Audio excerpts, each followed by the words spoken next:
I was very impressed when I got the invitation to be your keynote speaker this morning, because the subject that you had chosen was social entrepreneurship, and I didn't necessarily associate social entrepreneurship with the Nordic countries. And I thought, this is impressive. This is a new direction. How serious are all of you in actually pursuing social entrepreneurship? So I'm going to present to you this morning my views. Some of my views may well be controversial to you, but it's really to stimulate a conversation, a discussion about how this might become central to all of our work for the future. So let's get started. The first thing I'd like to do really is just to take you through what we're going to be doing this morning. I'm going to be talking to you for about 60 minutes. That will include Q&A as well, but if you want to stop me at any point and argue, then that's fine as well. That will mean that we'll take more than 60 minutes, so just bear that in mind. I'd like to talk to you and just introduce myself and a bit about my background, and give you some perspectives of America and Europe, in particular the Nordic countries as well. Because as we all know, we live in a global world, so whatever is happening in America is happening over here as well, and it is good for us to be aware of that really on a daily basis. I'm going to try and define social entrepreneurship for you, and I'm going to contrast it with musical entrepreneurship. And we're going to talk about classification and what it means to be human. And then breaking the cycle is really to take a look at some of the really astonishing examples of social entrepreneurship out there in the world at the moment.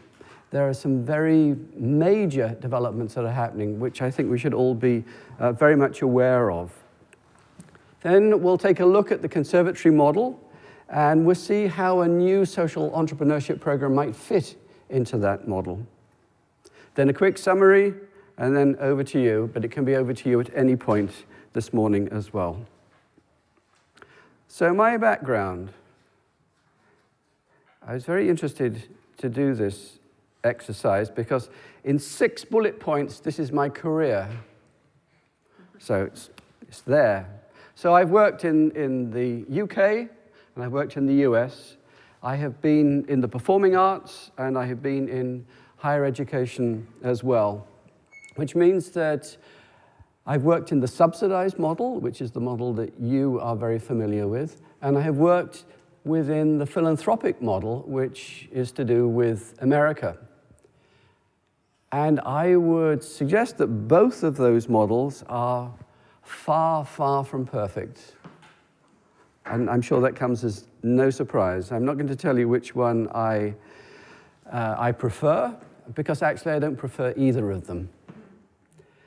My perspectives after a very long career in the performing arts and higher education, because those two things are absolutely merged. They're the same part of the same continuum. It's a field which is almost totally devoid of any innovative thinking. And we're still very firmly rooted in 19th century values and a 19th century model of thinking.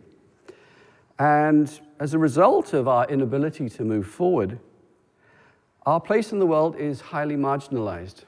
And we see that manifested very strongly in government's attitude to us, or foundations' attitude, or corporations, or where the money comes from. We're not a priority. And I maintain that the reason for that is, and I quote, and I actually don't know who I'm quoting here, it is the inertia of the prevailing paradigm that prevents progress, and therefore most of our problems are self-inflicted. So I would maintain that if you were a time traveler coming from a conservatoire somewhere in the 19th century, and if you landed in any of our institutions today, it would be very familiar to you. There would be virtually no surprises. So some perspectives.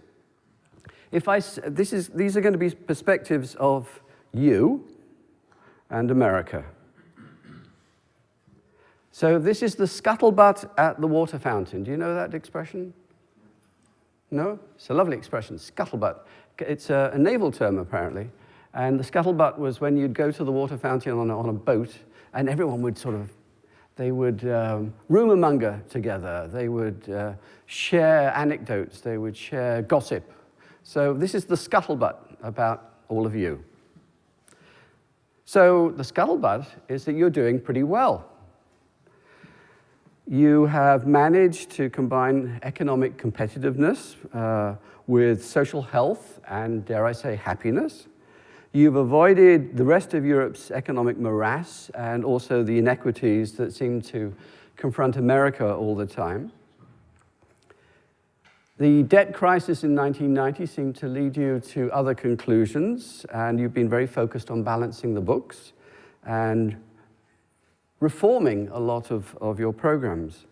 Your public services seem to work, and you don't seem to mind who runs any of your countries. There seems to be government transparency, and you're known for innovation. Spotify, Skype, and SoundCloud being classic examples of that. Norway is seen as being the richest country in the world, and Republicans in America think all of you are communists. The challenge is, you have a great dependency upon the state. And maybe that dependency upon the state leads you not to think enough or to be aware enough. There are concerns about the financial model that you are working to at the moment, which is public spending and the dominance of public spending and whether that's sustainable for the future. And you have a huge influx of migrants. And the question is how to deal with them because they come from a different culture.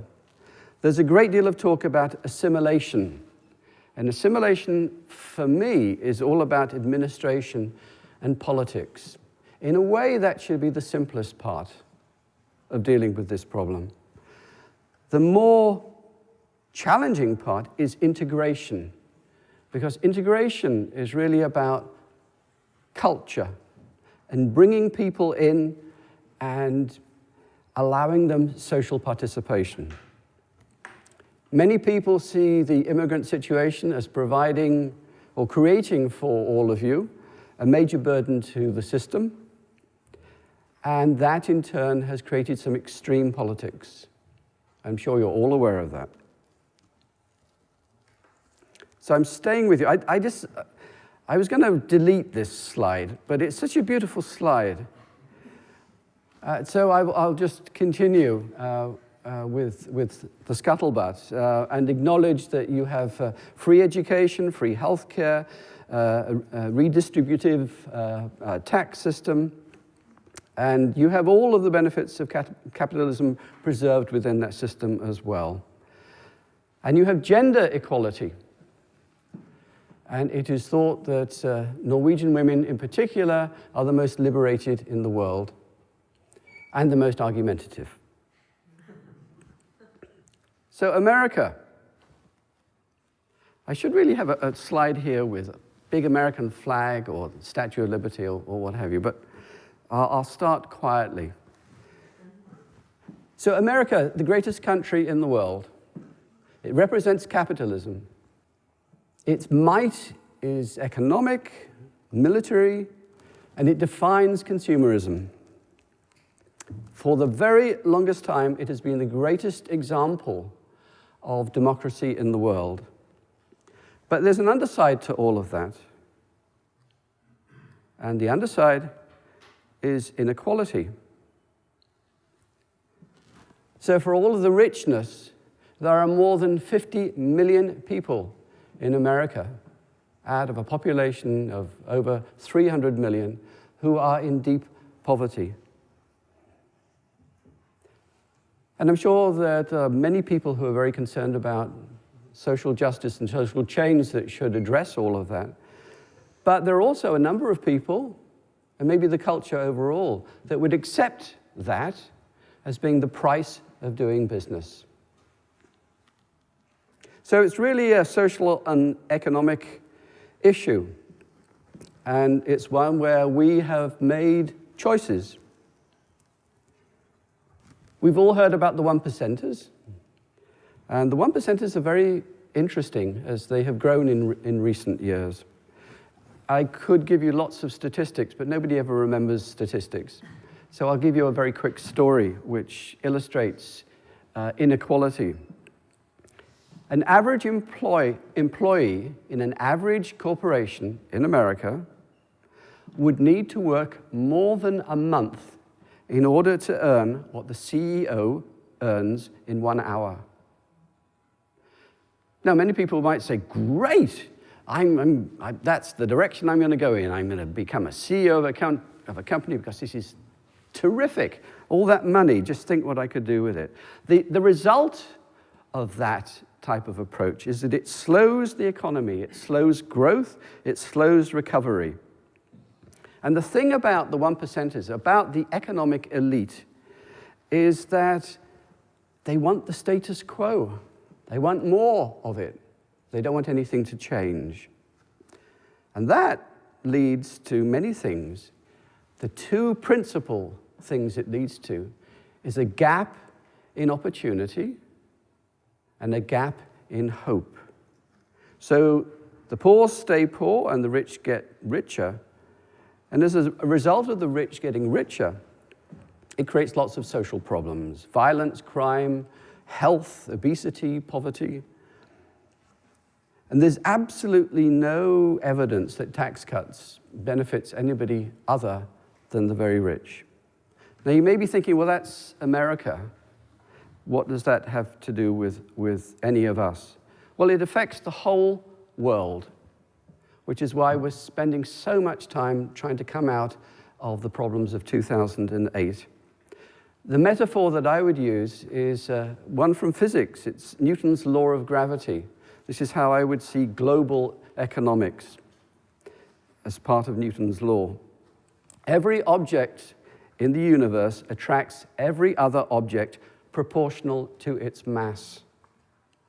So think of America as being Jupiter. That's a massive force in our economic universe. And that stagnant growth has led to an inarticulate but emotional populist movement in the US and in Europe, and it's all about this issue, and it's couched in enormous frustration and enormous anger.